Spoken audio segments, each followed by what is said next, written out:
It's a great pleasure for me to be spending time here in Ovalau this week.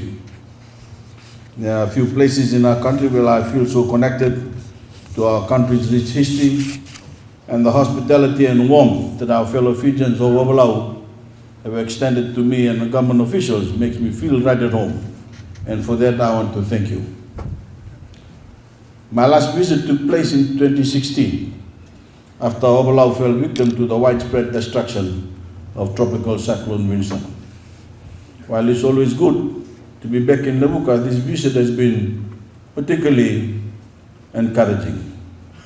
In the wake of the storm's devastation, it was unimaginable to think that we'd be here today, just 2 years later, welcoming new investments, opening new developments, and equipping Fijians with all the tools to grow their businesses. But all of this is proof of my government's commitment to ensuring that each and every Fijian enjoys the benefits of our nation's growing economy, regardless of who they are, where they are in Fiji, they call home. And I made it a personal mission to make sure that our many maritime communities are not overlooked, but instead are brought to new heights. Today I'm proud to honor that commitment in a big way, and it's going to be a very busy day indeed. And this is just one stop of many that we have planned to bring new services, improve lives, and enable livelihoods of Fijian families in Ovalau. We will be handing out 264 micro and small business grants here in Levuka, and investment directly into the capable hands of the Fijian people. These grants will turn your neighbor's business ideas into reality, helping those with a drive to succeed to help themselves. I will also be commissioning the first ever legal aid office in Ovalau. Those seeking legal services will no longer have to make the long journey to Levuka. Now, in your own backyard, you will be able to draft will, seek representation in the courts, and access free legal advice. You will also be able to file records with the births, with the deaths and marriages registry, with the official opening of the BDM office here in Levuka. In the afternoon, I'll also be officially opening the new Levuka Market Bridge. This is one of the 3 bridges that have been made possible in Ovalau, an investment of $8.8 million in all. This is thanks to my government's pledge to improving Fiji's infrastructure, allowing all Fijians to move about freely to visit their families, commute to markets and healthcare, and increase access to tourism dollars. We will also be providing a boat and 2 engines to fishing groups, giving them the tools to succeed and build a livelihood and support their families. This again is proof of my government's commitment to helping Fijians help themselves. Because as much as the opposition likes to insult everyday workers by calling government's investment like these handouts, visits like this in Ovalau allow me to see one thing that they will never understand: the great potential in Fijian people and the success that is just waiting to be tapped into. And to top of the day, I have the honor of officially commissioning the newly relocated Novo village. This is a project that is very close to my heart because it's the people of Novo and other vulnerable communities like it who have driven Fiji to the global stage in the past year to lead the international community in the fight against climate change. As president of COP23, I made sure that the voices of Ovalau were spread far and wide, and stories of our climate hardships have been taken to Germany, to Paris, and to the rest of the world. And by doing this, we are moving the needle of progress, making real changes that will help to preserve our islands, preserve our oceans, our environment, and our planet for future generations. And as we look ahead, there's even more progress that the people of Ovalau can look forward to. The 2018-2019 budget has set aside $3.2 million for the new Motoriki water supply project, which will allow for the piping of water from Boreta across the sea to the 8 villages and 858 households on Motoriki Island. But ladies and gentlemen, this location where we're starting the day is no coincidence.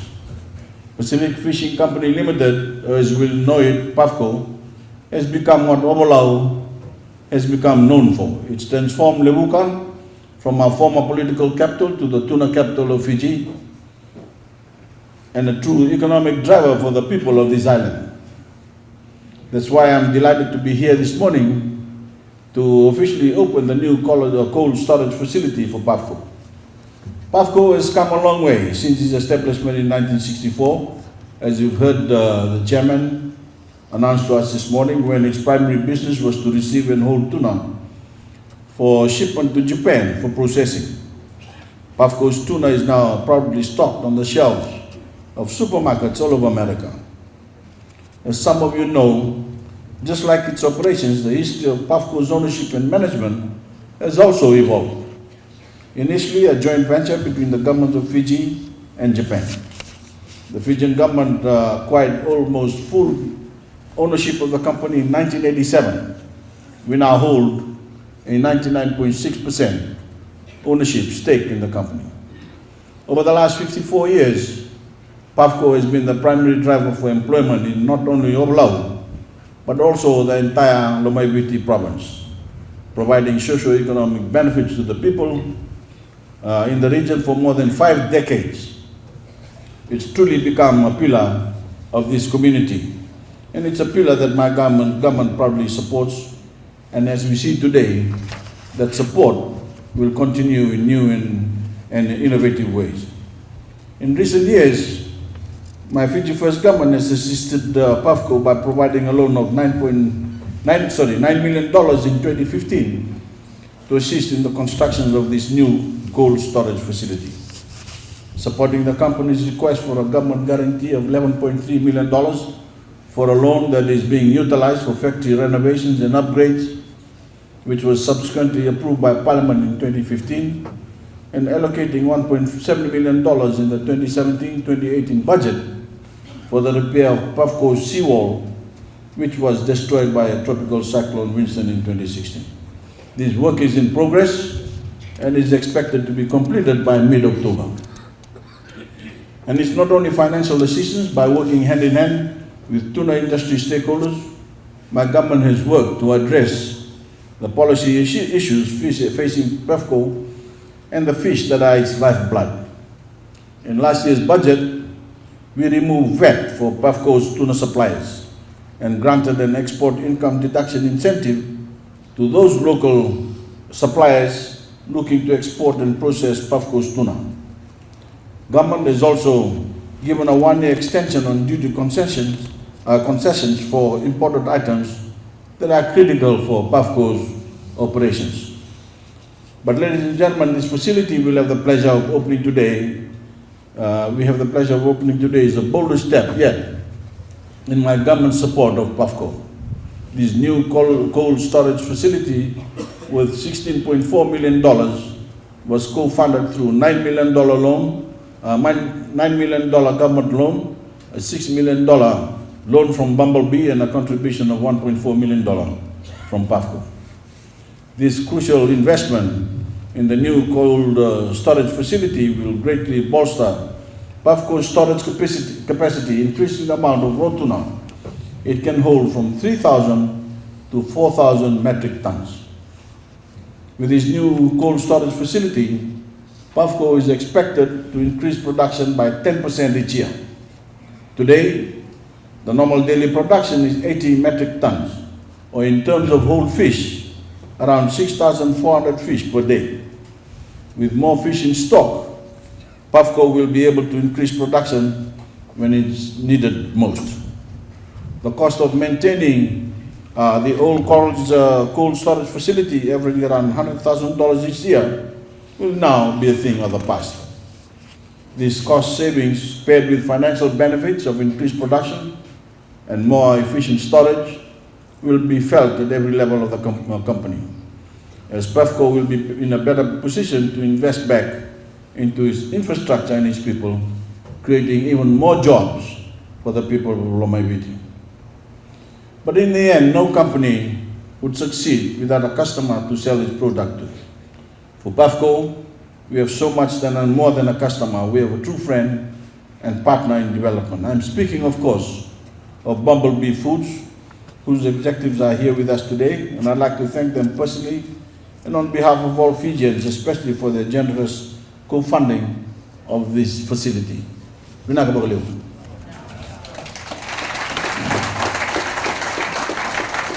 Your shared confidence in PAFCO and in the Fijian people has been made clear with the extension of your processing agreement for another 10 years. We look forward to continuing this fruitful partnership between Bumblebee and Fiji for the next decade. Ladies and gentlemen, much like Fiji Prime, Fiji Airways and Fiji Airports, PAFCO has truly been a turnaround story under my government's leadership. The company has transformed a loss of $4.3 million back in 2011 to 5 years of positive financial gains with a truly impressive $1.8 million profit recorded last year in 2017.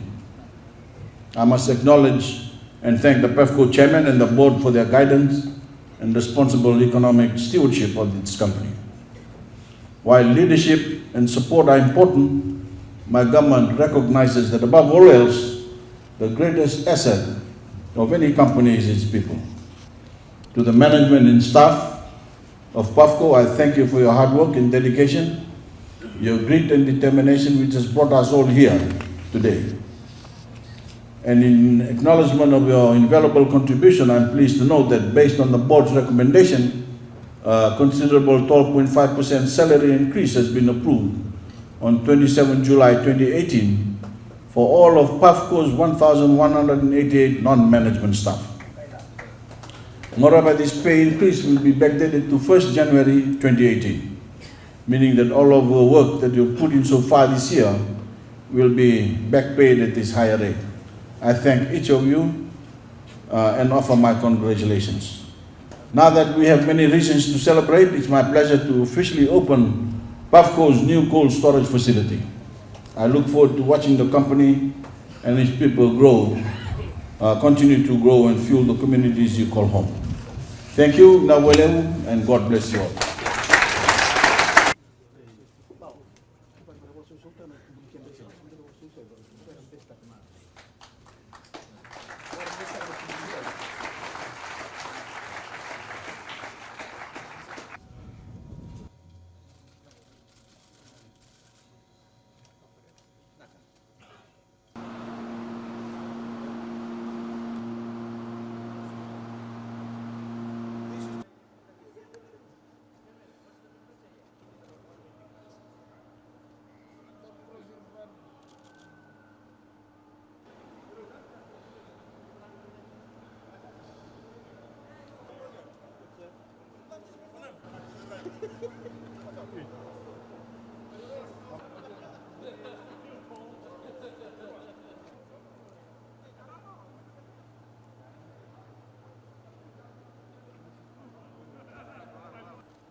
Casa Bonita.